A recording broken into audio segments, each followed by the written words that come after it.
ولقد آتينا داود منا فضلا يا جبال أوبي معه والطير وألنا له الحديد أن اعمل سابغات وقدر في السرد واعملوا صالحا إني بما تعملون بصير.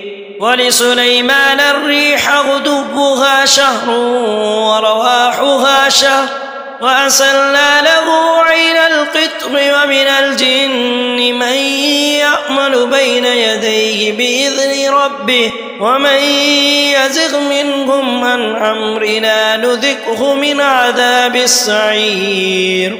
يعملون له ما يشاء